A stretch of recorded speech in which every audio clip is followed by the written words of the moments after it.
श्रीशान्तिकं वन्देऽहं श्रीगुरो श्रीयुतपदकमलं श्रीगुरून् वैष्णवां च श्रीरूपं सागरजातं सहगण रघुनाथान्वितं तं सजीवं साद्वैतं सावधूतं परिजनसहितं कृष्णचैतन्यदेवं श्रीराधा कृष्णपादान् सहगण ललिता श्रीविशाखान्वितां च नमां विष्णुपादाय कृष्णपृष्ठाय भूतले श्रीमते भक्तिवेदांत स्वामिनिति नामिने नमस्ते सारस्वते देवे गौरवाणी प्रचारिणे निर्विशेष शून्यवादी पाश्चात्यदेशतारिणे नमो महावदन्याय कृष्ण प्रेम प्रदायते कृष्णाय कृष्ण चैतन्य नामिने गौरतुषे नमः।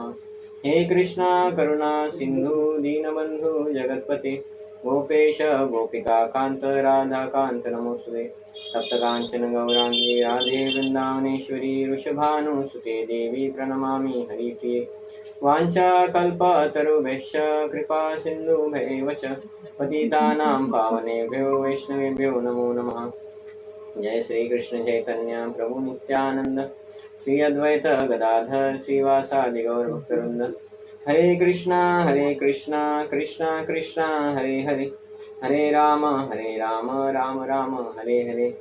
ओम नमो भगवते वासुदेवाय ओम नमो भगवते वासुदेवाय ओम नमो भगवते वासुदेवाय। श्रील प्रभुपाद की जय। हरे कृष्ण। तो आप सभी का हार्दिक स्वागत है। तो आज का जो टॉपिक है वो उस दिन हमने जो टॉपिक शुरू किया था उसका एक्सटेंशन है। उस दिन हमने लिया था बलराम पूर्णिमा के ऊपर, तो आज हम उसके ऊपर ही थोड़ा डिस्कशन करेंगे, लेकिन और कुछ पॉइंट डिस्कशन करेंगे। तो आपको ये दिख रहा है?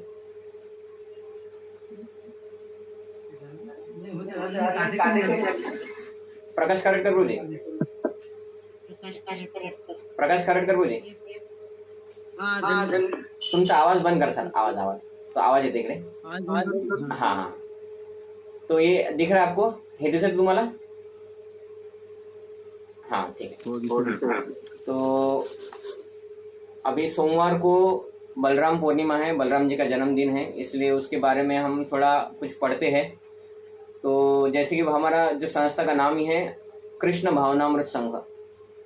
तो कोई भी फेस्टिवल आता है मतलब उस दिन में बस वो कुछ कर लेने का हो गया, ऐसा नहीं है कि जैसे कि अभी भी गणपति बैठने वाला है तो गणपति को बैठाओ, सुबह आरती करो, शाम को आरती करो, एक दिन डुबा दो, खत्म हो गया गणपति।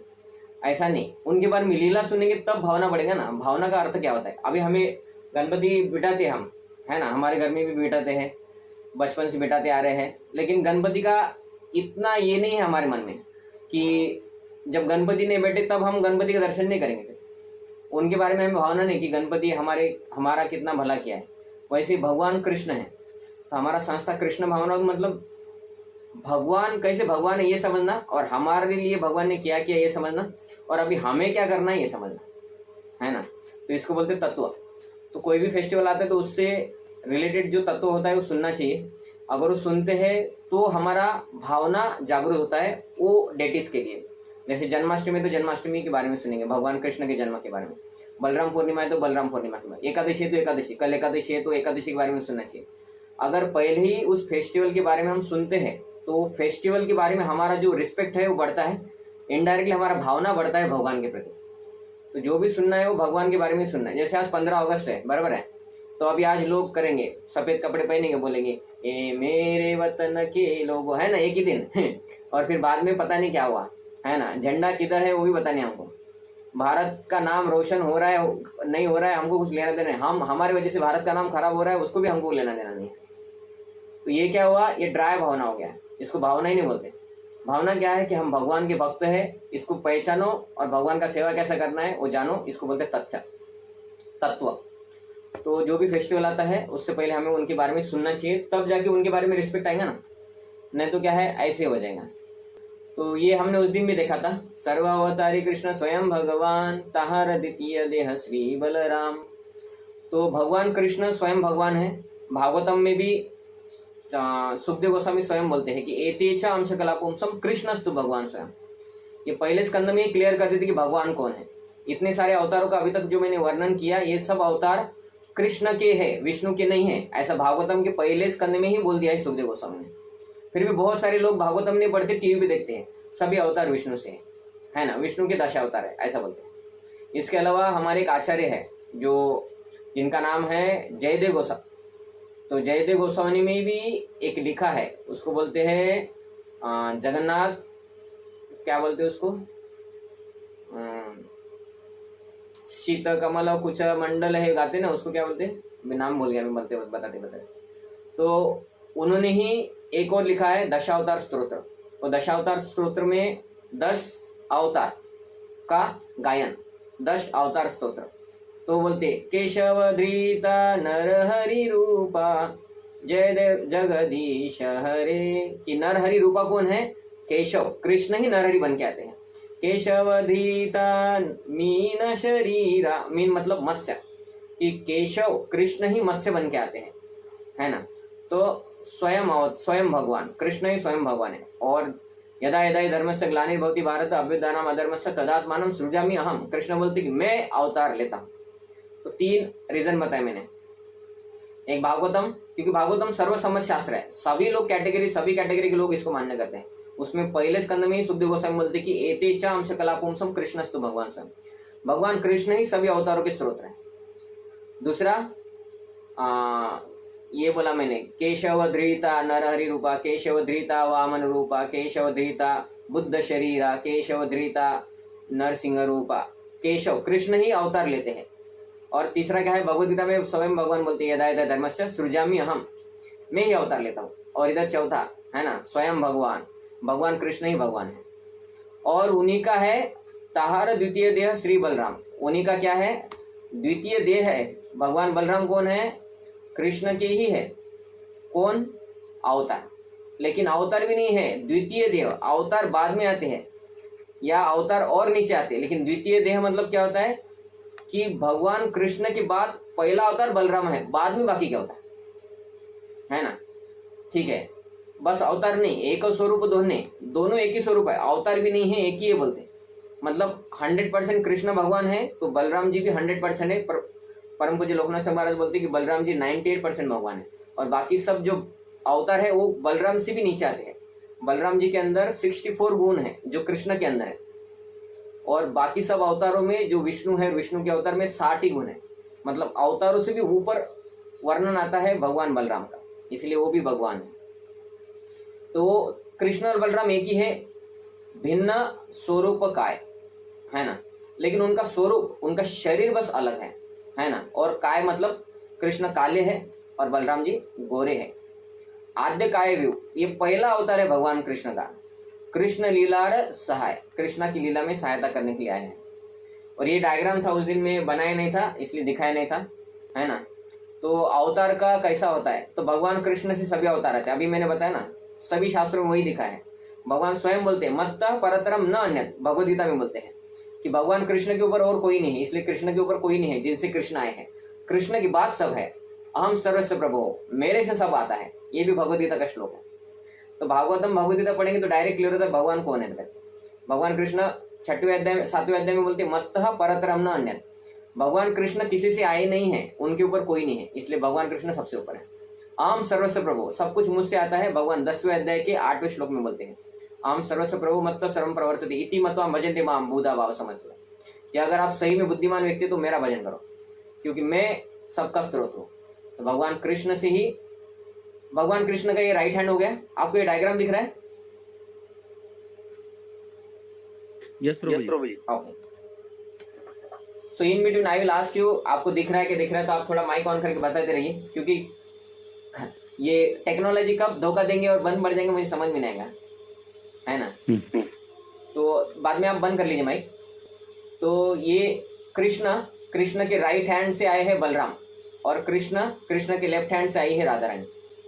ये समझ में आपको यहाँ तक? यस कृष्ण के पहले विस्तार है राधा और बलराम।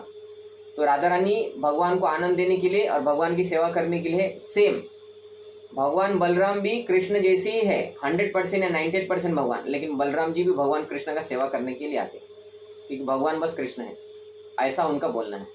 और ये सेवा क्यों करते हैं? क्योंकि बलराम जी गुरु तत्व है। सभी जिनको हम गुरु बोलते हैं, गुरु पूर्णिमा को हम उनका पूजा करते हैं, वो सब गुरु तत्व है और सभी गुरु तत्व के आचार्य है बलराम जी। सबसे बड़े गुरु तत्व बलराम जी है। बलराम जी से ही सब कुछ सीख के गुरु को ज्ञान आता है और वो बाकी उनके शिष्यों को सिखाते हैं। इसलिए बलराम जी सबसे बड़े गुरु है। वो सिखाते हैं कि भगवान का सेवा क्यों करना चाहिए, कैसा करना चाहिए। और बलराम के बाद फिर ये 4 अवतार आते हैं, संकर्षण, अनिरुद्ध, प्रद्युम्न, वासुदेव। और ये संकर्षण, अनिरुद्ध, प्रद्युम्न, वासुदेव में ये जो पहले संकर्षण है उनसे फिर से यही नाम वाले संकर्षण, अनिरुद्ध, प्रद्युम्न, वासुदेव फिर से वही आते हैं। तो ये पहले जो जोड़ी हो गया इसको बोलते हैं पहला चतुर्व्यूह, और ये मूल संकर्षण होते हैं और ये दूसरे संकर्षण। तो ये मूल संकर्षण से दूसरे संकर्षण अनिरुद्ध, प्रद्युम्न, वासुदेव, ये 4 जोड़ी आती है, उनको बोलते हैं द्वितीय चतुर्व्यूह या first quadruple expansion, second quadruple expansion. तो कृष्ण से बलराम, बलराम से संकर्षण, प्रद्युम्न, अनिरुद्ध, वासुदेव, ये संकर्षण से फिर से संकर्षण, प्रद्युम्न, अनिरुद्ध, वासुदेव, और ये जो सेकंड संकर्षण है वहां से फिर आते हैं महाविष्णु, और महाविष्णु से आते हैं गर्भोदक्ष विष्णु, गर्भोदक्ष विष्णु से आते हैं क्षीरोदक्ष विष्णु। महाविष्णु कौन है? तो ये है महाविष्णु जो सोए है, एक विरजा नदी है, वो गिरजा नदी पे वो सोए है, उनके नीचे अनंत शेष नहीं है, वो नदी के ऊपर सोए डायरेक्ट। भगवान को सोने के लिए किसी की जरूरत की नहीं, पानी के ऊपर भी भगवान सो सकते हैं। और उनके शरीर से ये जो बबूले, ये बुलबुले दिख रहे हैं, बबल्स, बॉल्स है ना, फुटबॉल जैसा, ये उनके शरीर से ब्रह्मांड निकल रहे हैं। एक एक ब्रह्मांड में क्या होता है, एक एक गर्भोदक्ष विष्णु है। ये डायग्राम छोटा है, तो ये है गर्भोदक्ष विष्णु, सेकंड अवतार महाविष्णु के बाद। ये गर्भोदक्ष विष्णु कैसे है? ये अनंत शेष के ऊपर सोए हैं, इनका सेवा लक्ष्मी कर रही है, और उनके नाभि से क्या होता है, कमल आता है, और कमल से पैदा होते हैं ब्रह्मा जी। और ब्रह्मा जी सृष्टि करते हैं, और सृष्टि में सभी प्रकार के जीव जंतु तैयार करते हैं। और ये गर्भोदक्ष विष्णु से कमल और ब्रह्मा जी आते हैं, ये हो गए गर्भोदक्ष विष्णु। गर्भोदक सागर में रहते हैं, इसलिए गर्भोदक्ष विष्णु। उनके बाद आता है क्षीरोदक्ष विष्णु। क्षीरोदक्ष विष्णु कौन से है? ये क्षीरोदक्ष विष्णु है। ये गर्भोदक्ष विष्णु से ब्रह्मा जी, और हर एक के हृदय में ये जो दिख रहे हैं, ये प्रभु जी, माता जी है ना, और पशु पक्षी के हृदय में। तो हमारे हृदय में भी एक विष्णु है, उनका नाम है क्षीरोदक्ष विष्णु। तो ये सभी प्रकार के विष्णु, गर्भोदक्ष विष्णु, महाविष्णु, संकर्षण, ये सब बलराम से आते हैं, और बलराम आते हैं कृष्ण से। तो ये हो गया परंपरा है ना, अवतार का परंपरा। तो ये हो गए कारण सागर, विरजा नदी, विरजा नदी में है ये महाविष्णु के शरीर से एक एक ब्रह्मांड आ रहा है। एक ब्रह्मांड इतना बड़ा रहता है, एक ब्रह्मांड में इधर है गर्भोदक्ष विष्णु, और गर्भोदक्ष विष्णु से आते हैं ब्रह्मा जी, और ब्रह्मा जी फिर सारी सृष्टि तैयार करते हैं। तो ये शॉर्ट हो गया। और ये भी हमने उस दिन देखा था कि कृष्ण बलराम एक ही है, एक जैसे ही है, दोनों में भी 6 गुण है। 6 गुण कौन से? 6 ऑफुलेंसेस। दोनों में 64 गुण है। 64 गुण बाकी किसी अवतार में नहीं है, बस बलराम और कृष्ण में है। विष्णु में भी 60 है। शंकर जी उनके बाद आते हैं, उनमें 55 है। उनके बाद आते हैं ब्रह्मा जी में बस 50 है। और दोनों क्या है, दोनों भी उस दिन हमने देखा था कि माखन चुराते हैं, दोनों का रास लीला भी होता है, उनके अलग अलग गोपियों का सेट रहता है, दोनों एक साथ ही लीला करते हैं। दोनों को वासुदेव बोलते हैं। वासुदेव मतलब भगवान कृष्ण कौन है? वासुदेव, वसुदेव के पुत्र वासुदेव। तो बलराम भी वसुदेव के पुत्र ही है ना, तो इसलिए उनको भी वासुदेव बोला जाता है। और पंढरपुर में भी जाते हैं तो जिधर कृष्ण है उधर बलराम होती है। पंढरपुर में भी आप देखेंगे बड़ी दादा ऐसा एक मंदिर देखेंगे आपको बाद में। तो कृष्ण बलराम क्या है? कृष्ण की माता का नाम क्या है? देवकी। और बाद में वो नंद महाराज के पास जाते हैं, नंद बाबा की माता यशोदा हो जाती है कृष्ण की माँ। और वैसे ही बलराम जी की माँ देवकी है। बलराम जी पहले 6 महीने तक उनके गर्भ में रहते, और बाद में वो गए रोहिणी के, तो रोहिणी उनकी दूसरी माँ हुई है ना, रोहिणी के गर्भ में 8 साल। और दोनों का जन्म कैसे हुआ? पहले बलराम जी जन्मे, बलराम जी के बाद 15 दिन बाद कृष्ण जन्मे, इसलिए दोनों का एक साथ नाम रखा था। तो लीला भी एक साथ करते हैं, नाम भी एक साथ रखा, और हमेशा एक साथ ही रहते। कभी कभी अलग हो जाते हैं, तो उसका भी वर्णन हमने किया था। जैसे कालिया है ना लीला, अगासुर लीला, ब्रह्म विमोहन लीला, उस समय बलराम जी साथ में रहते और कृष्ण के ऊपर अटैक हो जाता है। लेकिन उनमें 2 डिफरेंस है। उनका कॉम्प्लेक्शन, शरीर का कांति, कृष्ण कैसे है, मेघ श्यामल, है ना। बादल आते हैं, कल बारिश हुआ ना, तो बादल आते हैं, तो बादल का कलर कौन सा है, वो कृष्ण के शरीर का कलर है। और बलराम जी के शरीर का कलर कौन सा है, व्हाइट। ये उनका शरीर का डिफरेंस है। दोनों एक ही है, भगवान ही है, डिफरेंस क्या है, शरीर में। दूसरा डिफरेंस क्या है कि भगवान कृष्ण सेवा लेते हैं और बलराम जी अवतार है, सबसे बड़े अवतार, लेकिन सेवा करने के लिए आते हैं। और ये भी हमने देखा था कि बलराम जी 12 प्रमुख रस है, और 12 प्रमुख रस में से 5 प्रमुख है ना, और 5 रसों में उनका सहायता करते हैं। तो बाद में देखा हमने कि 6 महीने देवकी के गर्भ में रहे, वहां से योगमाया ट्रांसफर की माता के गर्भ में, और रोहिणी का माता के गर्भ में 8 महीने और रहे। मतलब रोहिणी टोटल कितने महीने रहे गर्भ में, 14 महीने रहे। 6 महीना देवकी के गर्भ में और बाद में रोहिणी के, और उसके बाद उन्होंने जन्म लिया। तो हालांकि बड़े भाई है, लेकिन कृष्ण के 15 दिन पहले उन्होंने जन्म लिया, क्योंकि उनको कृष्ण के साथ ही लीला करना था। और ये भी हमने देखा था शांतदास से साख्य वात्सल्य।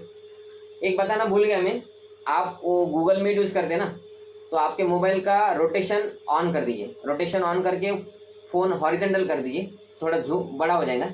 उसमें मेरा वीडियो को और बड़ा कीजिए, क्योंकि इसके बाद जो फोटो दिखाऊंगा वो छोटे छोटे दिखेंगे आपको, नहीं तो बहुत, ठीक है।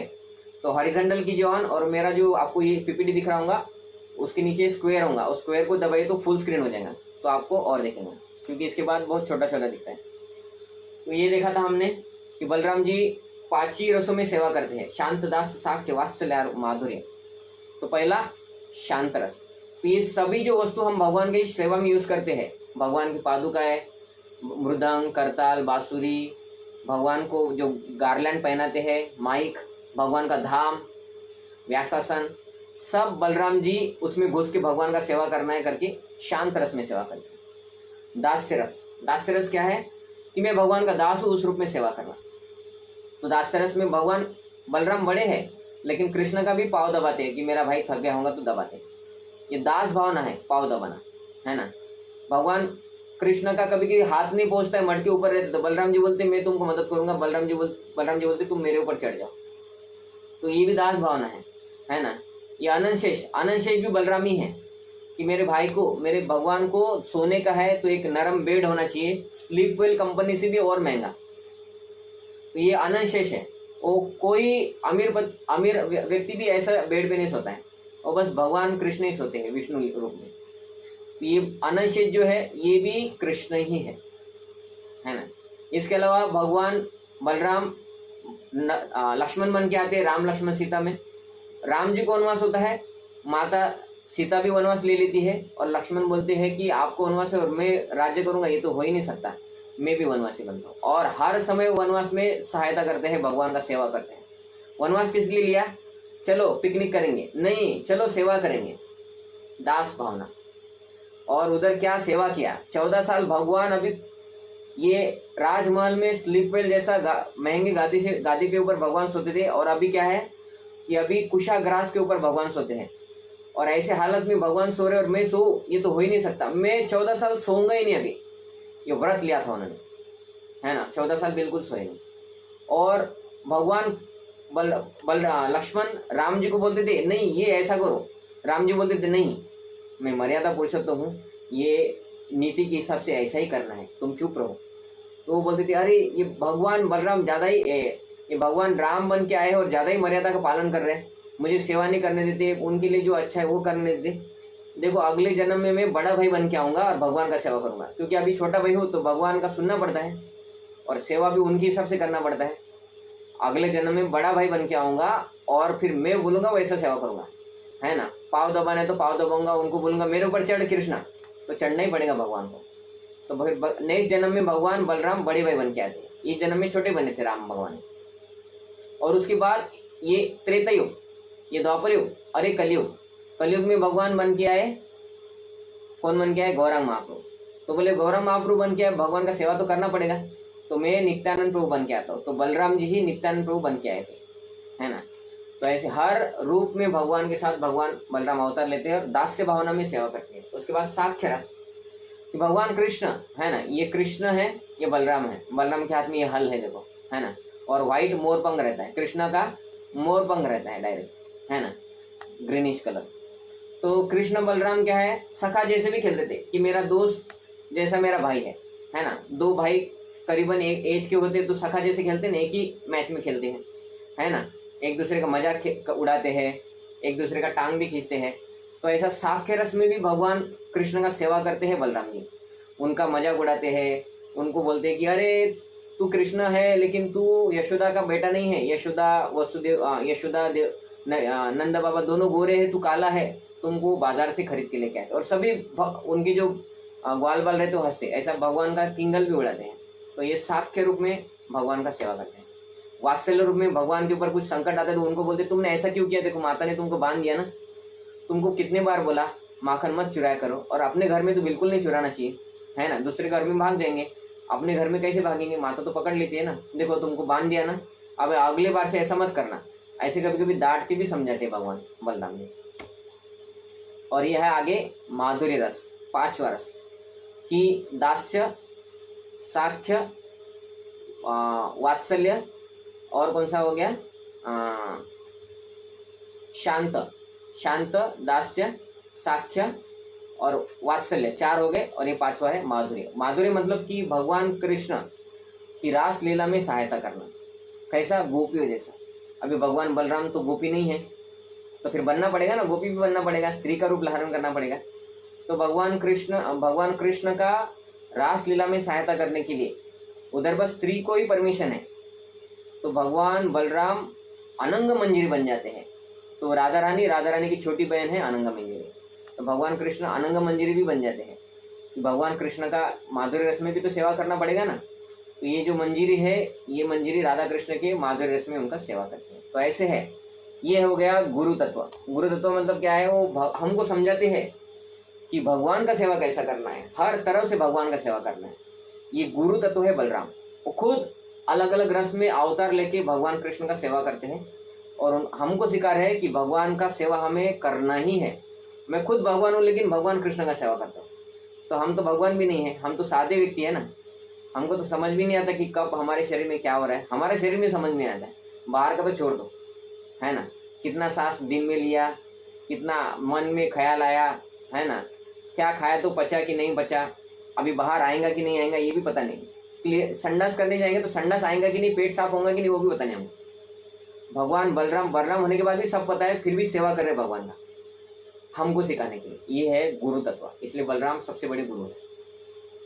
तो बाद में कुछ लीलाओं के बारे में हमने देखा था उस दिन भी। ये भागवतम से है सब, भागवतम का 10वां स्कंद का 15 नंबर का अध्याय है।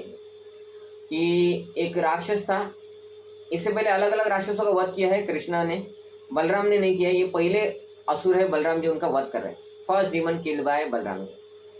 तो ये असुर का नाम है धेनुकासुर। और असुर क्या है, प्रभुपाद जी अपने तात्पर्य में लिखते हैं, ये भागवतम के कृष्ण मुख में भी लिखते हैं कि ये असुर जो है, इनके पास तांत्रिक विद्या रहती है। वो जब चाहे वैसा रूप धारण कर सकते हैं, छोटा बड़ा, उससे भी बड़ा और बड़ा, है ना, गायब भी हो सकते हैं। तो ये असुर है ना, गधे का रूप लेके उधर रहते थे। और ये असुर जो वध करते हैं भगवान, उसके ऊपर एक बुक लिखा है, भक्ति विनोद ठाकुर हमारे आचार्य हैं, उन्होंने, वो बोलते हैं कि ये असुर जो है, इनको भगवान ने मारा। उनका एक अलग रीजन भी है कि ये हमारे अंदर के अनर्थ को बताते हैं। तो वो बोलते कि ये जो धेनुकासुर अज्ञान का अनर्थ है और अहंकार का भी है। तो बलराम जी क्या है, ये गुरु है।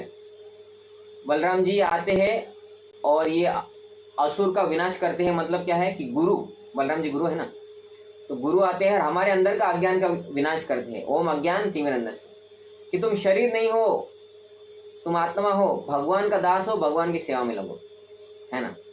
तो ये बहुत सारे लीला है, सबका तो वर्णन नहीं होगा, शॉर्ट में फिर भी वर्णन करते हैं कि ये जो असुर था, इसका मेंटेलिटी क्या था, इसने कब्जा करके रखा था वृंदावन में एक जंगल के ऊपर, या वन, हम उसको वन बोलते हैं। वन का नाम था ताल वन। ताल का अर्थ है उस उधर बहुत सारे ताल के वृक्ष थे और ताल के फल आते थे, बहुत मीठे, रसीले और सुगंधित। अभी कलयुग में ऐसा फल नहीं मिलता है कि उसका स्मेल है। अभी तो हापुस आम का भी स्मेल नहीं आता है ना। तो वो ताल फल कह रहे थे सुगंधित, मधुर और रसीले। सुगंधित स्मेल में रसीले वो लिक्विड और ये उसमें रस बहुत तरह था और बहुत टेस्टी। तो ये इसने कब्जा करके रखा था और कंस का सेवक बना था, गधे के रूप में रहता था और बोलता था ये ताल वन के फ्रूट अभी कोई नहीं खा सकता, ये बस कंस और मैं खाऊंगा क्योंकि मैं सेवक हूं ना भगवान का, कंस का। तो ऊपर से अगर पक्षी भी गया ना तो पक्षी को भी मार देता था ये। तो एक बार भगवान कृष्ण बलराम अपने गोप सखाओं के साथ अपना लीला कर रहे थे। उनका लीला तो रहता ही है गाय चराना, और गाय चराते चराते उनके दोस्तों को बहुत भूख लगा। भूख क्या लगा, उनको ताल फल खाना था, इसलिए बोल रहे थे हमको बहुत भूख लगा है और ये बाजू में ताल वन है, उधर बहुत रसीले सुगंधित स्वादिष्ट फल लगे हैं ताल वन में और हमको बहुत भूख लगा है, कुछ करो बोलते हैं।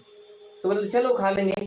नहीं, लेकिन उधर एक राक्षस है, ये ग्वालबाल बोलते भगवान कृष्ण को और बलराम को कि उधर एक राक्षस है और वो अकेला नहीं है, उसके साथी भी है और वो गधा का रूप लेके धारण किया है। और छोटा सा गधा नहीं है, हमारा नॉर्मल गधा दिखती है वैसा, बड़ा विशाल गधा है।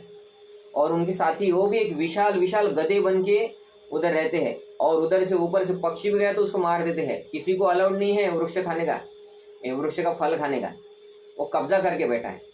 तो उसका मेंटेलिटी क्या है, मैं अकेला ही एंजॉय करूंगा, या तो मुझे जिसको देना है मेरे मालक कंस को वो एंजॉय करेंगे, बाकी और कोई नहीं एंजॉय कर सकता। और भगवान कृष्ण बलराम और व्रजवासियों की सेवा में तो बिल्कुल नहीं लगना चाहिए सब। तो ये है अज्ञान, ये धेनु का सूर उस अज्ञान और अहंकार का प्रतीक है। और भगवान बलराम को ने गुरु, वो बोलते मैं तो गुरु हूँ, ये तो नष्ट करना पड़ेगा लोगों, शिष्य के अंदर जो अज्ञान है कि ये सब मैं एंजॉय करूंगा, भगवान को चढ़ाऊंगा ही नहीं, है ना। तो ये अज्ञान नष्ट करने के लिए बलराम बोलते अभी मेरी बारी है असुरवध का, अभी तक मैंने खाता नहीं खोला था, अभी खाता खोल देंगे बोलते। अभी तक कृष्ण ने बहुत सारे असुरों का वध किया, पूतना, पूतना, शक्टासुर, है ना, ऐसा वैसा। अभी मेरा भी रोल आ गया क्योंकि अहंकार अज्ञान, तो मैं गुरु हूँ, खाता खोलना ही पड़ेगा इसका भी नाश करके। तो फिर पहली बार अभी भगवान बलराम असुर का वध करने वाले हैं, लेकिन भगवान कृष्ण भी साथ है, वो भी कुछ असुरों का वध करेंगे इसमें। तो फिर वो बोलते चलो मैं तुमको लेके जाता हूँ, बलराम जी बोलते हैं, और सभी कृष्ण बलराम के साथ वन में घुस जाते हैं चुपके से। और बलराम जी छोटे से बच्चे हैं, है ना, छोटा सा बच्चा मतलब 6 साल के भी होंगे तो पता नहीं। और ताल फल का इतना बड़ा कम से कम रहता है, मतलब और भी बड़ा होता है ताल फल। नारियल इसके इधर दिख रहे ना आपको, पीछे डायग्राम में दिख रहा होगा, नारियल के पेड़ रहते ना, वैसे पेड़ रहते हैं ताल, और नारियल जैसा ऊपर आता है वैसे ताल के फल ऊपर लगते हैं। तो ऊपर चढ़ के निकालो, नहीं तो नीचे से हिलाओ। तो बलराम जी ऐसा पकड़ते और हिलाते जोर से। अभी बच्चा हिला नहीं सकता है पेड़ को, लेकिन भगवान बलराम बल के है ना, वो इतना जोर से हिलाते कि ऊपर से सब थप थप थप थप थप थप थप थप पड़ते हैं और आवाज होता है, और सभी ग्वाल बाल खाने का मजा सब लुटते हैं। तो जैसी आवाज होता है वो राक्षस को पता चलता है, अरे हमारे एरिया में कोई और आ गया है, हम मालक है इसके, और कौन आके खा रहा है। तो वो दौड़ के आता है कि कौन है, और देखता है तो बच्चे हैं। बोलते हैं बच्चे इधर आ गए, बोलते इसको तो बिल्कुल नहीं खाने दूंगा। ये कृष्ण बलराम को देखते हुए उनको समझ में आता है कि कृष्ण बलराम ऑर्डिनरी चाइल्ड नहीं है, ये कुछ तो दिव्य शक्ति वाले हैं। तो बोलते इनको तो मारना ही पड़ेगा, बच्चों को मारना है, देखो भगाना भी नहीं है, मारना है। भगवान की सेवा तो करना ही नहीं है, लेकिन भगवान की सेवा में भी लगाना नहीं है, और कोई लगाने वाला है उनको भी लगाने नहीं देना है। तो फिर बलराम जी के ऊपर अटैक करता है, बलराम जी उसको मार देते हैं, ऐसा घुमाते हैं पाँव पकड़ के, और बलराम जी के ऊपर भी थोड़ा छाती को मारते हैं पिछले पाँव से, क्योंकि गधा है तो पिछले पाँव से मारता है ना। लेकिन बलराम जी थोड़ा सहन करते, थोड़ा पीछे जाते हैं और खुद को रोक लेते हैं, और फिर हीरो जैसा पकड़ के उसका फिर से मारता है तो पीछे का पाँव पकड़ते हैं। ये डायग्राम में दिख रहे हैं ना, बलराम जी ने पीछे का पाँव पकड़ा है, और फिर ऐसा ऐसा ऐसा ऐसा ऐसा ऐसा गोल गोल घुमाते हैं, और क्या करते हैं, बोलते इसको मैं नीचे डालूंगा तो फल गिरेंगे नहीं, तो पत्थर मार के फल गिराते ना, कुछ पत्थर मारते तो फल नीचे गिरता है, ऐसा ऐसा करते और ताल के फल के ऊपर फेंकते, तो जाता है ताल वृक्ष के ऊपर गिरता है, उसके फल नीचे गिरते। बोलते एक से नहीं होगा, और भी कुछ करना चाहिए। तो इतने जोर से फेंकते हैं कि एक ताल के बाद दूसरा ताल का वृक्ष गिरता है, तीसरा गिरता है, चौथा गिरता है, सभी ताल के वृक्ष एक की लाइन में गिर जाते हैं। तो एक ही बार में 2-3 काम कर लेते हैं, असुर भी वध हो जाता है और फल भी नीचे गिर जाते हैं। जैसे ही ये असुर का वध कर देते हैं बलराम जी, तो बाकी उनके राक्षस मित्र जो रहते हैं वो भी भाग के आते हैं। अलग अलग बड़े बड़े बहुत बड़े बड़े गधे आते हैं और कृष्ण बलराम दोनों मिलकर उनका फिर वध कर देते हैं और उनका वध होने के बाद फिर ये ताल वन ब्रजवासियों के लिए खुल जाता है। तो ये अहंकार और अज्ञान को दूर करने के लिए बलराम जी गुरु रूप में अज्ञान को दूर करते हैं। हमारे अंदर का अहंकार या हमारे अंदर के जो अनर्थ रहते हैं, काम क्रोध लोभ, वो दूर करने के लिए बलराम जी आते हैं और लीला करते हैं। तो ये सभी जो अवतार है, ये अवतार कुछ ना कुछ काम के लिए आते हैं, लेकिन ये जो वध लीला है कृष्ण बलराम का, ये स्पेसिफिक हमारे अंदर के अनर्थ को मारने के लिए आए हैं भगवान। और हमको भी अनर्थ को मारना है, तभी जाके हमारा भक्ति बढ़ेगा, ये उसका प्रतीक है। तो इसलिए लीला सुनना इंपॉर्टेंट है, क्योंकि लीला सुनने के बाद भी अनर्थ का नाश होता है कुछ तौर पर। इसलिए हमें हर जो फेस्टिवल आता है उस समय भगवान का लीला सुनना चाहिए, ऐसा। दूसरा, बलराम जी और कृष्ण से कनेक्टेड है ये कालिया वध। एक्चुअली कालिया को तो कृष्ण ने मारा, लेकिन बलराम जी ने भी एक रोल निभाया था। उस दिन मैंने बताया था कि जब कालिया ने, इधर कृष्ण है ना, आपको दिख रहा होगा नहीं, ये इधर कृष्ण है। तो कृष्ण क्या है,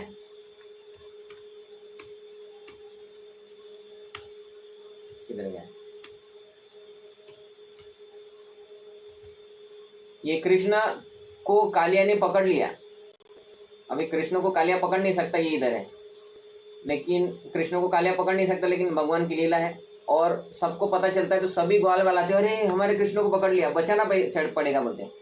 तो सभी लोग वो यमुना का पानी जिसको कालिया ने विषैला कर दिया था उसमें घुसने का प्रयत्न करते हैं, लेकिन बलराम जी उधर सभी को रोकना है।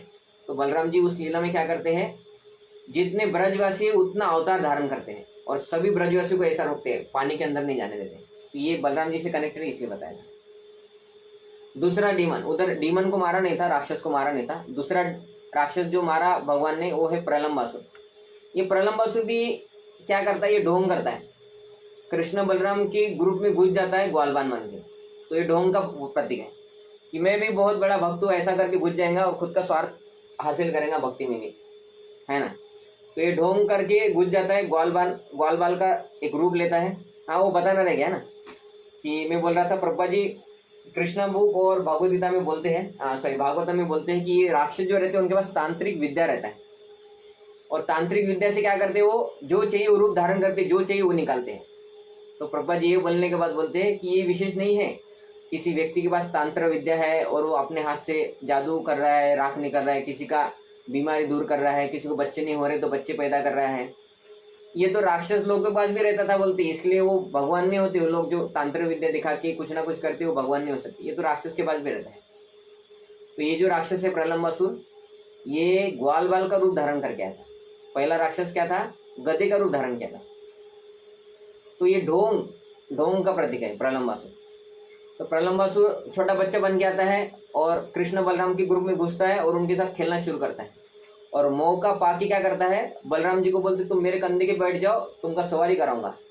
ये शॉर्ट में बता रहा हूँ, थोड़ा लीला अलग है, लेकिन वो छोटे रूप में रहता है और बलराम जी उसके कंधे पे बैठते हैं और सभी लोग अलग अलग व्यक्ति को कंधे पे बिठाते हैं। कृष्ण भी हारते हैं, दूसरे ग्वाल बाल को कंधे पे बिठाते हैं और उनको भागना है वृंदावन की तरफ।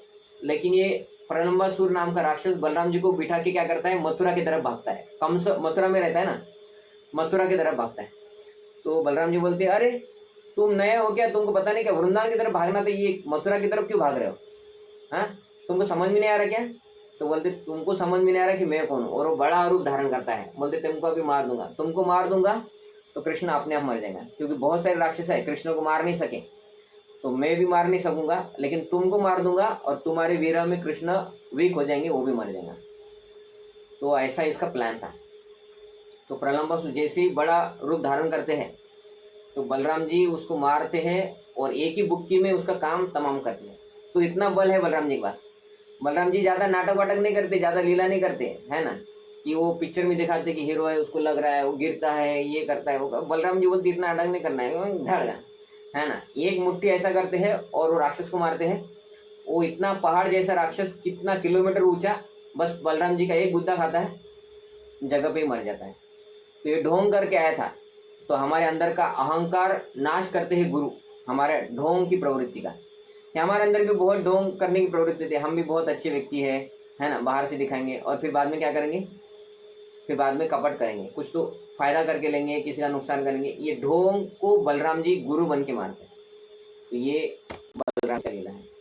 तो अभी ये 18वां अध्याय था, 10 स्कंद का 18वां अध्याय। उसके बाद डायरेक्ट बलराम जी का एक और लीला हम बता रहे अभी 10वें स्कंद के 42 नंबर अध्याय में, कि जब कृष्ण बलराम मथुरा जाते हैं और मथुरा में उधर वो देखते कि शिव धनुष है और शिव धनुष को उनको देखना रहता है, लेकिन लोग उनको थोड़ा कुछ बाधा देते हैं। तो वो क्या करते हैं, शिव धनुष को फिर भी उठा लेते हैं और उठा के उसको तोड़ ही देते डायरेक्ट। और वो तोड़ते तो सब सैनिक उनके ऊपर आक्रमण करते हैं, क्योंकि सबको पता था ये कंस का काल है और कंस ने इसको मारने के लिए बुलाया है कृष्ण बलराम।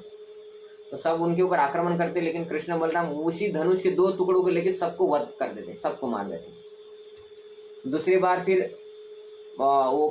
एक कृष्ण बलराम आगे जाते हैं, तो एक कुवलिया पीठ नाम का हाथी आता है, कृष्ण उनको मारते हैं और फिर कंस के रेसलिंग मैच के एरिना में घुस जाते हैं, मैदान में घुसते हैं। तो ये 5 राक्षस है ना, राक्षस जैसा रूप नहीं है लेकिन है तो राक्षस, ये कंस के साइड में है ना। ये इनके नाम है कुट, शल, तोशल, चाणूर, मुष्टिक। ये 5 भाई थे और इनका विशेष गुण क्या, ये ब्राह्मण थे। देखो कितना अच्छे थे, है ना। ये ब्राह्मण थे लेकिन इनको मल्ल युद्ध बनना था और बहुत प्रैक्टिस करके मल्ल बन गए थे, लोगों को मारने का प्रयत्न करने के लिए। और फिर कंस ने उनको अपने तरफ ले लिया था, बोले तुम ब्राह्मण हो लेकिन तुम्हारे पास शक्ति है, तो तुम ब्राह्मण के काम करने के योग्य नहीं हो, अभी तुम राक्षस बनो, मेरे लिए काम करो, कृष्ण बलराम को मारना। ये कृष्ण बलराम को मारने के लिए उनको लगा दिया और फिर कृष्ण बलराम उनको मार देते हैं। तो कूट और चाणूर को शायद बलराम जी ने मारा था। तो इधर बलराम जी 2 जन को मार रहे, 3 जन को ये कृष्ण मार देते हैं। ये भी सादे व्यक्ति नहीं थे, ये बड़े बड़े हाथियों का शक्ति रखने, मतलब बहुत सारे लोगों को एक साथ मार सकते थे, इतना पावरफुल थे। लेकिन कृष्ण बलराम 11 साल की कृष्ण है, मतलब बलराम जी भी 11 साल और 15 दिन के होंगे। तो बड़े बड़े मल्ल युद्ध वाले को मार देते हैं। जैसे ही कृष्ण फिर इनको मारते हैं तो फिर भगवान कृष्ण क्या करते हैं, यहाँ पे खड़े हैं, यहाँ से कूदते हैं और इधर कंस है थोड़े हाइट पे, डायरेक्ट छलांग लगाते हैं, कंस के पास चले जाते हैं और कंस को नीचे फेंकते हैं, कंस का मुकुट गिर जाता है और उनकी छाती पे बैठते हैं। ये कृष्ण है, छाती पे बैठते हैं और दड़ादड़ उनको मार ही देते हैं, खल्लास कर देते हैं। जैसे ही कंस को मारते हैं तो कंस के 9 भाई है, कंस टोटल 9 भाई है, तो 8 बाकी रह गए। तो 8 भाई भी तलवार वलवार लेके आते हैं। तो बलराम जी देखते हैं, अरे आ रहे क्या, बोलते आ जाओ, बोलते मैं अकेला ही काफू। और फिर बलराम जी अकेले ही कंस के 8 भाइयों को मार देते हैं। ये बलराम वध है। तो जैसे ही कंस का वध हो जाता है ना, ये 44 नंबर का अध्याय है। तो 50 नंबर के अध्याय में आता है ये लीला।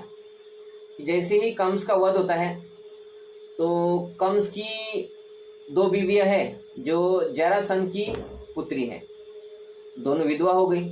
वो अपने पिता के पास जाते हैं, जरासंध के पास। जरासंध तो बहुत अच्छा राक्षस है, बड़ा है ना, मतलब राक्षस जैसे दांत वात नहीं है लेकिन है तो राक्षसी गुण के हिसाब से। वो बोलती है कि अरे हमारे भतीजे ने हमारे पति को मार दिया है, आप कुछ कीजिए, हमको विधवा कर दिया, ये कर दिया, वो कर दिया। तो जरासंध बोलते हैं देखता हूँ इसको भी, कृष्ण बलराम को, है ना। लेकिन तब तक कृष्ण बलराम थोड़े बड़े हो चुके हैं, है ना। तो अभी क्या करते हैं, जरासंध मथुरा के ऊपर आक्रमण करते हैं। अभी भगवान वृंदावन छोड़ के मथुरा आए, कंस को मारा और मथुरा में रह रहे, इसलिए मथुरा के ऊपर जरासंध आक्रमण करता है। बहुत बड़ा सेना लेके आते हैं और कृष्ण के ऊपर, कृष्ण बलराम के ऊपर आक्रमण करते हैं। लेकिन कृष्ण बलराम क्या करते हैं, उनको सभी लोगों को मारते हैं। और बलराम क्या बोलते हैं, जरासंध रह गया, जरासंध को पकड़ते, बोलते अभी इसको भी मार देंगे, बोलते ज्यादा लीला करने की जरूरत नहीं है ना, अपना लीला शॉर्ट रहता, बोलते खाप खाप खाप मार दो, बोलते। तो कृष्ण बोलते नहीं नहीं नहीं, इसको मत मारो, बोलते यदा यदा धर्म से ग्लानिर्भवति भारत, है ना। तो हमारा लीला किस लिए बोलते, परित्राणाय साधूनाम विनाशाय दुष्कृताम। विनाशी है ना, विनाश किसका करना है, दुष्कृत, दुष्ट लोगों का विनाश करने के लिए हम आए हैं। तो नॉर्मली क्या होता है, बोलते कि लीला करते करते घूमना पड़ता है, इधर उधर दुष्ट को ढूंढना पड़ता है, फिर मारना पड़ता है। लेकिन दुष्ट ही हमारे पास आ जाए और ऐसा ऐसा करके हम अगर सब मार दे तो हमको ज्यादा घूमने की जरूरत नहीं, बोलते ऑलरेडी भगवान मतलब भगवान है, भगवान जिधर है उधर रहते थे, दुष्ट अपने अपने आप भगवान के पास आते थे, भगवान मारते थे। भगवान को खुद होके नहीं जाना पड़ा दुष्ट का संहार करने के लिए। रामलीला में भगवान बोलते कि अरे ये जंगल में दंडकारण्य फॉरेस्ट में बहुत सारे राक्षस रहते हैं उनको मारने के लिए मैं वनवास लेता हूँ, इसलिए भगवान लीला करते कि उनको वनवास मिल जाए। एक्चुअली भगवान को वनवास देने वाला कोई नहीं है, भगवान का लीला है। राक्षस वन में रहते हैं, उनको मारना है तो कुछ प्लानिंग करते हैं, खुद को वनवास का श्राप ये करते हैं और वनवास में जाके राक्षस को मारते हैं। कृष्ण लीला में ऐसा नहीं है। भगवान बोलते मैं वनवास में जाके वनवासी नहीं बनूंगा, वन में जाके खेलूंगा, है ना, और राक्षस आएंगे मेरे पास और मैं मारूंगा। तो बलराम जी जरासंध को मारने वाले थे, लेकिन कृष्ण बोलते नहीं नहीं, इसको मत मारो, ये बहुत अच्छा व्यक्ति है, हमको घूम घूम के राक्षस के पास जाने की जरूरत नहीं है, ये खुद बहुत सारा सेना को कलेक्ट करेंगे, राक्षसी सेना हमारे पास लेके आएगा, हम उसको मार देंगे, इसको छोड़ देंगे, ये फिर से बचे हुए राक्षस को लेके आएगा हमारे पास, हम उसको मारेंगे, इसको छोड़ देंगे, ये फिर से लेके आएगा। ऐसा करके हमको ज़्यादा घूमने फिरने की जरूरत नहीं। तो बलराम जी बोलते क्या, well idea, get an idea, अच्छा आइडिया बोलते। तो फिर इसको छोड़ देते, बोलते जा, तुमको छोड़ दिया बोलते। तो अभी किसी क्षत्रिय को हरा के छोड़ देना मतलब बहुत बड़ा इंसल्ट है। तो ये जरासंध के बाकी लोग जो सहायक लोग रहते हैं, नेता वेता, वो बोलते कि आप टेंशन मत लो, आपका प्राण अभी बाकी है बोलते, और सेना को कलेक्ट करेंगे और फिर से आक्रमण करेंगे। ऐसा वो 17 बार करता है। और भगवान कृष्ण बलराम क्या करते हैं, 17 बार उसकी पूरी सेना को मारते, उसको छोड़ देते, बोलते जा तू वापस और राक्षसों को लेके आ, हमें मारना है ना, विनाशाय च दुष्कृतम्। तो ऐसा करते उसको 17 बार हरा देते हैं। तो एक बार क्या होता है, 18वें बार वो प्लान करता है कि फिर से एक बार मथुरा के ऊपर अटैक करेंगे ही, इस बार तो मारूंगा ही बोलते मैं। और नारद मुनि है ना, नारद मुनि बहुत अच्छे व्यक्ति हैं। नारद मुनि क्या करते हैं, एक कालयवन नाम के राक्षस के पास जाते हैं, है ना। वो कालयवन क्या रहता है, बोलते मेरे हाथ में बहुत खुजली हो रहा है, कोई अच्छा अपोनेंट मिलना है जिसके साथ युद्ध करूँ मैं। तो नारद मुनि बोलते तुम क्या करो, कृष्ण बलराम के पास जाओ, क्योंकि वो भगवान है, तुम्हारा अंदर का पूरा खुजली निकाल देंगे बोलते। तो बोलते ठीक है बोलते। तो अभी 18वें बार जरासंध युद्ध करने वाला है और कालयवन भी 30 लक्ष अक्षौहिणी सेना लेके आते हैं। तो अभी एक साथ जरासंध भी आएगा और कालयवन भी अटैक करेगा। तो कृष्ण बलराम बोलते ये मथुरा वासियों के लिए बहुत हानिकारक हो सकता है, क्योंकि कोई अगर अंदर घुस गया कुछ भी करके तो मथुरा वासियों को वो नाश कर सकते हैं। इसलिए भगवान क्या करते हैं, इस समय हम अलग लीला करेंगे। हर बार जैसा 17 बार जैसा किया कि जरासंध के राक्षसों के साथ लड़ने का और उनके मारने का, उसको छोड़ देगा, ऐसा नहीं करेंगे। आज अभी अलग करेंगे। उनको याद आता है मुचकुंद भी बाकी है, उसका उद्धार करना है करके। तो फिर भगवान क्या करते हैं, सभी मथुरा वासियों को द्वारका तैयार करते हैं गुजरात के समुद्र में और उधर भेज देते हैं। और कृष्ण बलराम वापस मथुरा के, ये मथुरा है, मथुरा के द्वार के बाहर आते हैं। और एक कालयवन है, कालयवन देखता है, बोलते ये कृष्ण है क्या, मेरा खुजली हवा रहा है, इसके साथ युद्ध करना है। नारद मुनि ने बोला, बोलते अच्छा नारद मुनि ने बोला इसको अभी मारता ही बोलते। तो भगवान बोलते ये क्या बोलते, इसके साथ युद्ध करना है ना। भगवान भागते उधर से, तो ये इधर है, ये भगवान कृष्ण आगे भाग रहे हैं और ये जो है कालयवन उनके पीछे है। बस थोड़ा सा डिस्टेंस पे अभी पकड़ ही लूंगा कृष्ण को। ऐसा करके कृष्ण भागते हैं और कालयवन की लगता है कि यार ये कैसा योद्धा बोलते, मेरे को देख के भाग गया बोलते, इसके साथ क्या खुजली मेरा दूर होगा। फिर भी देखता हूँ बोलते पकड़ के थोड़ा तो युद्ध कर लेता हूँ।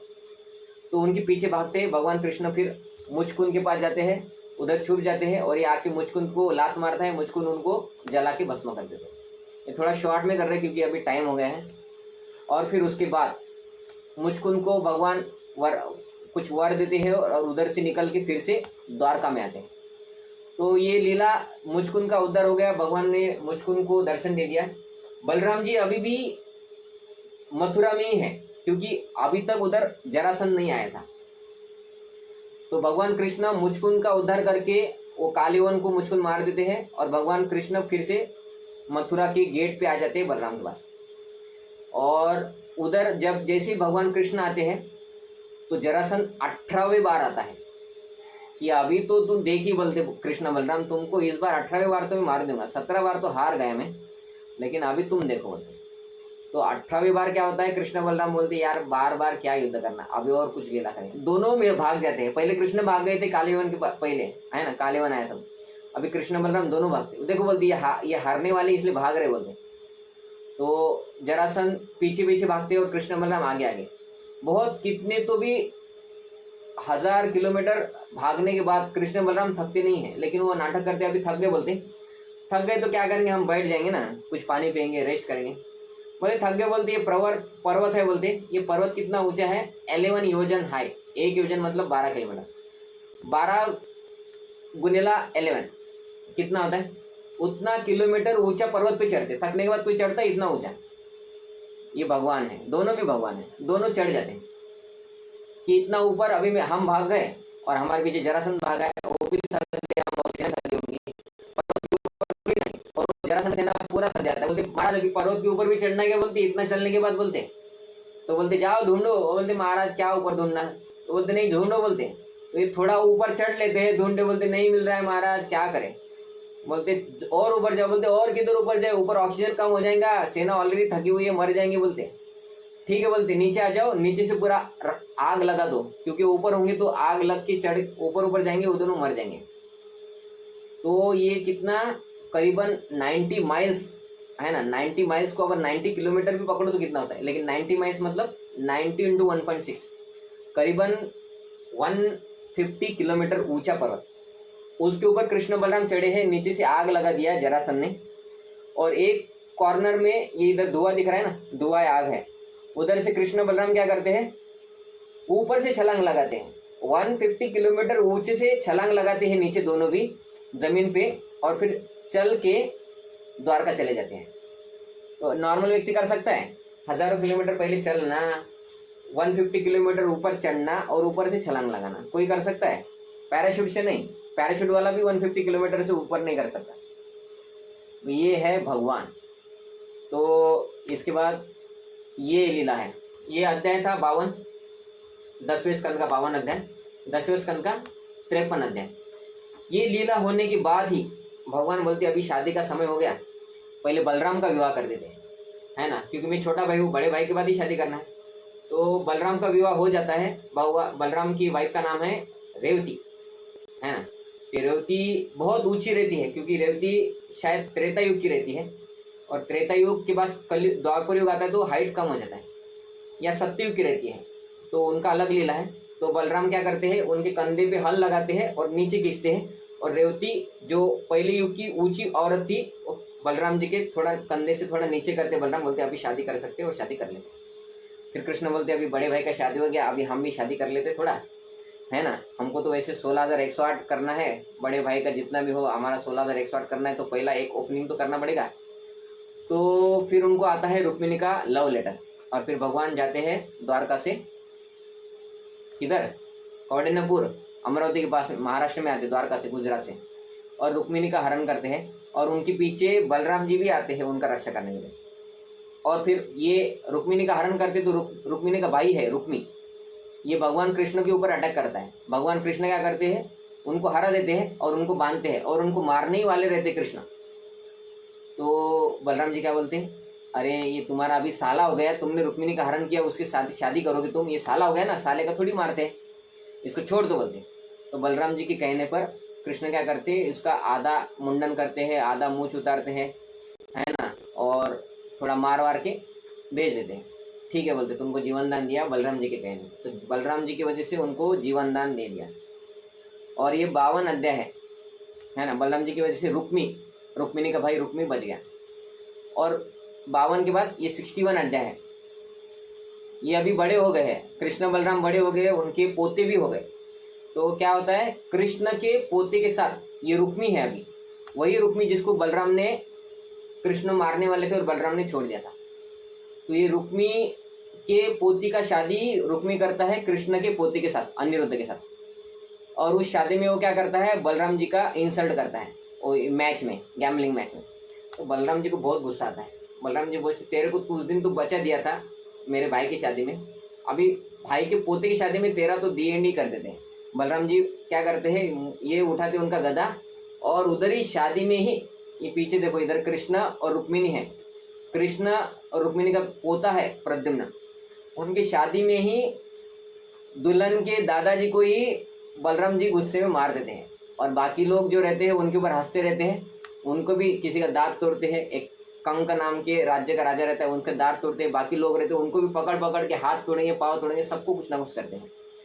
और फिर कृष्ण सोचते हैं, अरे यार ये भाई है मेरा, और मेरे पत्नी का ये भाई को ही मार दिया, भाई को कुछ बोले तो भाई को गुस्सा आ जाएगा, और भाई को बोलेंगे अच्छा गया, तो पत्नी को गुस्सा आएगा। तो कोई कुछ भी नहीं बोलता, बोलते शादी हो गया, किसी का डेथ हो गया, वो जाने दो, बोलते जो भी हो गया, दूल्हा दुल्हन को उठाओ और चलो द्वारका। तो दूल्हा दुल्हन को उठा के सब द्वारका चले जाते, कोई कुछ नहीं बोलता कि ये मरा, क्यों मरा, अच्छे हुआ बुरा हो, कुछ नहीं बोलते। ये बलराम जी का है गुस्सा, है ना। इधर बचा लिया और इधर उन्हीं ने उनको मार दिया। तो आगे बहुत सारा लीला है बलराम जी के बारे में, यमुना को ले करते हैं। जगन्नाथ बलदेव सुभद्रा, ये भी वही है, बलराम जी ही है ना। आगे जाके एक गोरिल्ला रहता है। ये जो गोरिल्ला है, ये बंदर है, ये त्रेता युग का बंदर है। ये बंदर ने राम भगवान के सेवा की थी, रावण को मारने में, सेतुबंध बनाने में, रावण की सेना को मारने में ये दिविड गोरिल्ला ने मदद किया था। एक राम दरबार का फोटो आता है, उसमें दिविड गोरिल्ला का भी फोटो है। राम लक्ष्मण सीता हनुमान, हनुमान जी के पीछे लक्ष्मण शत्रुघ्न भरत, और ये दिविड गोरिल्ला भी है उस फोटो में, कि इन लोगों ने भगवान राम को मदद किया था। लेकिन यही दिविड गोरिल्ला त्रेता युग का जिंदा रहता है, और द्वापर युग में ये दिविड गोरिल्ला राक्षसों के साथ संग करता है, और उसकी वजह से इसके अंदर भी राक्षसी गुण आते। एक समय था त्रेता युग में भगवान राम का सेवा किया, और अभी ये राक्षसों का संग करने से राक्षसी बन गया। इसलिए भक्तों को अभक्तों का संग बिल्कुल त्यागना चाहिए, ये इसका वर्णन कर रहे हैं। और जब अभक्त बन जाते हैं तो अभक्त होने के बाद जो दुर्गुण आते हैं उसको बलराम जी ही निकालते हैं, गुरु। तो ये क्या किया, ये द्विविड नाम का गोरिल्ला, कृष्ण बलराम या बलराम जी अपने गोपियों के साथ रास लीला कर रहे थे, तब गोपियों को अटैक करने का प्रयत्न किया, गंदे गंदे हरकतें कर रहा था, गोपियों को टच करके बलात्कार करने का प्रयत्न किया। बलराम जी बोले, यार मैं इधर हूँ, तुम क्या कर रहे हो, तुम्हारा त्रेता युग में उद्धार नहीं हुआ राम का सेवा करने के बाद भी, तब मैं लक्ष्मण था, तब तुम अच्छा थे इसलिए बच गए, अभी मैं लक्ष्मण नहीं हूँ, बोलते अब मैं बलराम हूँ। और बलराम जी उसके साथ फाइट करते और एक ही छाते पे मुक्का मारते हैं, दिविड गोरिल्ला का उद्धार, विनाश। ये यमुना है, वो क्या करते हैं, हस्तिनापुर को यमुना में डाल दूंगा ऐसा बोल के पूरा हस्तिनापुर को यमुना के पास लेके आते हैं। तो ये एक लीला है उनका। ये रोमहर्षण बलराम जी आते हैं तो व्यासासन से उठते नहीं है, तो बलराम जी क्या कर रहे हैं, एक घास का तिनका लिया है, ऐसा घास का तिनका लेके वो रोमहर्षण सुख को ऐसा लगाते हैं और रोमहर्षण सुख को मार देते। घास का तिनका से कोई मरता है क्या, बलराम जी मार देते। ये एक बलवल नाम का राक्षस रहता है, ये ऋषि मुनि रहते हैं, उनको बहुत तो तकलीफ देता था, तो बलराम जी उसको भी मार देते। तो ये अलग अलग लीला है। बाद में वो कुरुक्षेत्र जाते हैं, वो भीम और दुर्योधन बाकी रहते हैं और युद्ध कर रहे थे उनको बचाने के लिए, लेकिन उनको समझ में आता कि इनको बचाने से कुछ फायदा नहीं, अभी ये भगवान कृष्ण का लीला था, सबको मरना ही था, ठीक है बोलते। तो बाद में उनको वो कुछ नहीं करते, बोलते इनको अभी रोक के कुछ फायदा नहीं है, चले जाते हैं। बाद में ये 11वां स्कंद है, वो 10वें स्कंद का स्टोरी था, 10वें स्कंद के बाद ये 11वां स्कंद है, 30वां अध्याय 25 नंबर का श्लोक में आता है ये वर्णन कि भगवान बोलते अभी बहुत सारे राक्षसों का वध कर दिया और राक्षस को हमने जिधर चाहिए था उधर भेज दिया, लेकिन भगवान कृष्ण के बहुत सारे वाइफ्स हैं और हर एक वाइफ के 10 पुत्र और 1 पुत्री, ऐसे मेरे बहुत सारे पुत्र पुत्रियां हैं। तो पुत्रियों का विनाश नहीं करते भगवान, लेकिन पुत्रों को भी भगवान के धाम या उनके स्थान पे वापस भेजना ही है। और ये तो मरेंगे नहीं, बूढ़े नहीं होंगे, मरेंगे नहीं, और इनको कोई राक्षस मार नहीं सकता क्योंकि भगवान के पुत्र हैं।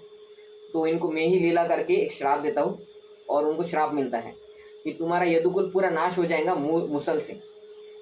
वो मुसल का स्टोरी अलग है, उसको अभी बताएंगे तो बहुत लंबा होता है।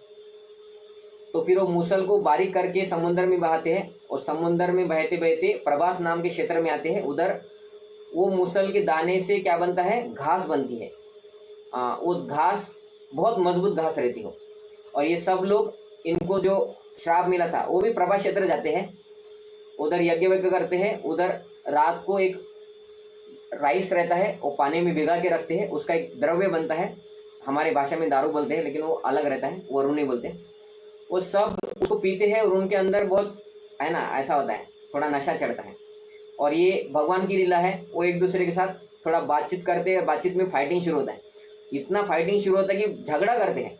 अभी एक दूसरे को ऐसा डायरेक्ट मार नहीं सकते हैं, उनके हथियार टूटते हैं, मरते ही नहीं। लेकिन तो बाद में वो देखते हैं अरे समुद्र के किनारे पे एक घास है, ये घास से मारेंगे।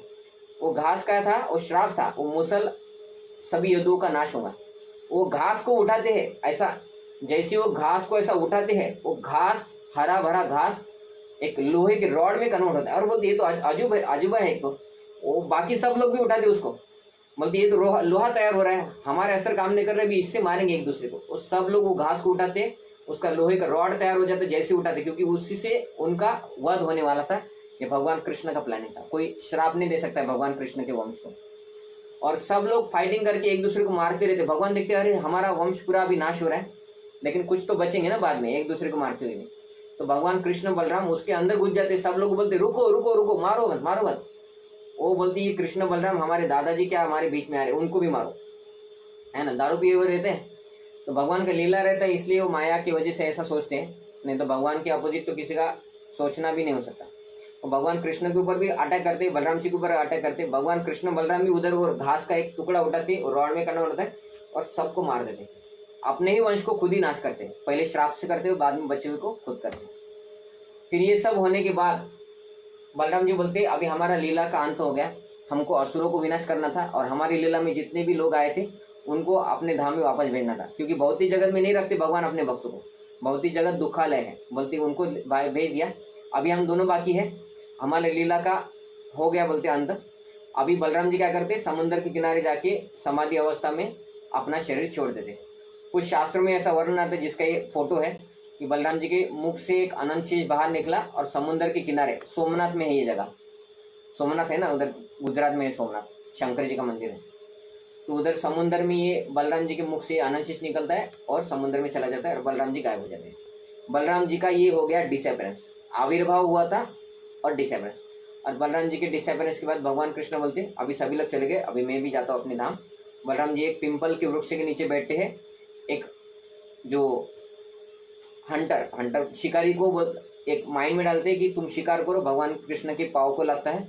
उसके बाद भगवान और भी कुछ लीला करते हैं, एक उनके एक दूध को बेचते, द्वारका में जाओ बचे हुए लोगों को बोला अर्जुन के पास दे दो, वो उद्धव गीता सुनाते, बोलते तुम बद्रिक आश्रम जाओ, मथुरा मुनि को बोलते तुम भी जाओ, और फिर खुद भगवत धाम चले जाते। ये हो गया पूरा भगवान कृष्ण का लीला और बलराम जी की लीला। भगवान कृष्ण और बलराम एक ही भगवान है और उनका लीला साथ साथ ही आता है। ये अभी तक जितना बताइए पूरा भागवतम है, 10 स्कंद से 11वें स्कंद के 30वें अध्याय के 25 श्लोक तक। इसके बाद भगवान कृष्ण चले जाते हैं अपने धाम में। तो ये हो गया कृष्ण बलराम जी का लीला। तो यहाँ पे हम रुक जाते हैं, सॉरी थोड़ा लेट हो गया। हरे कृष्ण। तो अभी आपको कुछ अगर बताना है या बोलना है तो आप पूछना है तो पूछ सकते हैं, बताना है तो बता भी सकते हैं। हरे कृष्ण। प्रभु जी हरे कृष्ण, बताइए। प्रभु जी एक क्वेश्चन था, हाँ। जैसे कि भगवान अपनी लीला से तरह तरह के असुरों का वध करते हैं। हाँ। तो वध करने यानी क्रोध आना, हाँ, और क्रोध से ही वो होगा। हाँ। तो जैसे कि हम नॉर्मली भगवान की क्वालिटीज यानी जो भगवान ने की है वो अपने अंदर लेने की कोशिश करते हैं। बुरी चीजें नहीं, अच्छी चीजें, क्योंकि भगवान में तो कुछ बुरा नहीं, उन्होंने मारा भी है तो समाज के अच्छे के लिए मारा है ना। लेकिन अपनी डे टू डे लाइफ में अभी जब भगवान श्री राम भी थे और श्री कृष्ण भी, तो ऐसी क्या मजबूरी थी कि भगवान को साथ में शस्त्र लेके चलना पड़ता है? क्यों? क्योंकि भगवान, मेरे को ऐसा लगता है कि भगवान को भी पता है कि अपना समाज के लोग अपने को कोई भी रहे, अमीर रहे गरीब रहे, लोग तंग करते ही है। तो क्या ऐसे टाइम पे क्रोध अगर आ जाता है, वैसे तो आना नहीं चाहिए, उसको काबू में करके रखना चाहिए, लेकिन अगर आ जाता है तो क्या वो पाप है कि फिर क्या है वो? ओके, तो हमारे लिए क्रोध लोगों के ऊपर नहीं व्यक्त करना है, हमें क्रोध को दमन ही करना है। और मुझे भी बहुत क्रोध आता है मुझे भी क्रोध आता है, लेकिन मैं बता रहा हूँ फिर भी कि क्रोध हमें क्या करना है। तो हमारे ऊपर अगर कोई बाहर का अभक्त करता है क्रोध, तो हमें उसको सहन करके छोड़ देना है। या तो उसका वो क्यों क्रोध कर रहा है उस कारण को हम नलीफाई कर सकते हैं उसका आंसर देके, कि उसको लगा कि आपने कुछ गलत किया है, वो उसको सॉल्व करने के लिए, लेकिन उसको पता है कि आप गलत नहीं है, फिर भी वो उसका आदत ही है आपको टेंशन देना। तो फिर उसको सहन कर सकते हैं, लेकिन उसको ज़्यादा रिटेलिएट नहीं कर सकते, बहुत गुस्सा करके झगड़ा करके ऐसा। लेकिन भगवान जो करते हैं वो भगवान का दिव्य गुण है, और भगवान वो उसके अंडर में नहीं है। भगवान क्रोध को यूज कर रहे हैं। हम क्या है, हम क्रोध में आते तो हम क्रोध के अंदर है। मुझे कुछ गुस्सा आ गया, कुछ किसी ने बोल दिया, तो क्रोध मुझे कंट्रोल कर रहा है और मैं क्रोध को कंट्रोल करना चाहता हूँ। फिलोसॉफी याद आती है, मुझे भी बहुत क्रोध आता है, मुझे कोई करता है तो मुझे क्रोध आता है, मुझे समझ में आता है कि मुझे कंट्रोल करना चाहिए, लेकिन वो क्रोध मुझे कंट्रोल कर रहा है अभी, इसलिए मुझे फिलोसॉफी कुछ फर्क ही नहीं पड़ता। फिर तब इसके बाद फिर मैं क्या करता हूँ, मैं भी उनको बोलता हूँ, कुछ करता हूँ, ये करता हूँ, वो करता हूँ, मतलब क्रोध मुझे कंट्रोल कर रहा है। तो इसलिए क्रोध आने के बाद हमें तो चाहिए कि क्रोध को कंट्रोल करने का ही प्रैक्टिस करना चाहिए, लेकिन एक बार में नहीं होगा, धीरे धीरे होगा। आज 98% कंट्रोल नहीं है हमारे पास, 2% कंट्रोल किया हमने और 98% क्रोध ने हमको कंट्रोल किया। और फिर ये हमें याद रखना है कि हमको कंट्रोल करना है। तो अगली बार हम क्रोध आएगा, लेकिन क्रोध आने के बाद जो एक्टिविटी करना है उसमें हम 95% क्रोध हमको कंट्रोल करेंगे, हम 5% क्रोध को कंट्रोल करेंगे। ऐसा कर करके वो क्रोध कम हो जाएगा। और भगवान जो है वो क्रोध करके दिखाते हैं, वो क्रोध के अंडर में काम नहीं करते। भगवान कृष्ण को मारना है तो बिना क्रोध की भी मार सकते हैं, बलराम को मारना है बिना क्रोध की भी मार सकते हैं, लेकिन वो लीला करने के लिए क्रोध यूज करते हैं। हम क्रोध को यूज नहीं करते, हम क्रोध हमें यूज करता है। समझ में आप? तो करना क्या है, तो सहन ही करना है। और सहन एक बार भी नहीं होगा, तो सहन करना ये बार बार सुन के फिर थोड़ा थोड़ा होगा, 5% 10% ऐसा। हाँ प्रभु। तो यानी क्रोध का जो लीला है तो उसके हिसाब से मान लो कोई व्यक्ति है जो अधर्म किए जा रहा है, वो अपने को भी पता है और बाकी लोग भी बोल रहे हैं कि हाँ वो अधर्म है, तो क्या उस व्यक्ति को माफ कर देना चाहिए या उसको हमें तो माफी करना है और फिर हमें तो माफी करना है। वो अधर्म कर रहा है, हम उसको समझा सकते तो थोड़ा समझा भी देना है ये अधर्म है, लेकिन वो सुनता नहीं है और हमारे ऊपर भी अटैक करता है, तो उसको छोड़ सकते हैं, क्योंकि उसको अभी कुछ नहीं कर सकते। समझाना भी है और हमें क्षमा हमें उसको माफ करना है, हमारे लिए करे तो भी। और अगर वो सोसाइटी का नुकसान कर रहे हैं तो सोसाइटी को, लोगों को आगाह कर सकते हैं, नोटिस में आने के लिए उनको, कि इस व्यक्ति से थोड़ा बच के रहो। कि कोई और से अगर वो कोई पैसे मतलब किसी को फंसाने वाले व्यक्ति है तो वो हमारा रिलेटिव है, तो हम उसको बता भी सकते हो ऐसा कि इससे थोड़ा बच के रहना। हरे कृष्णा। हाँ हरे कृष्णा।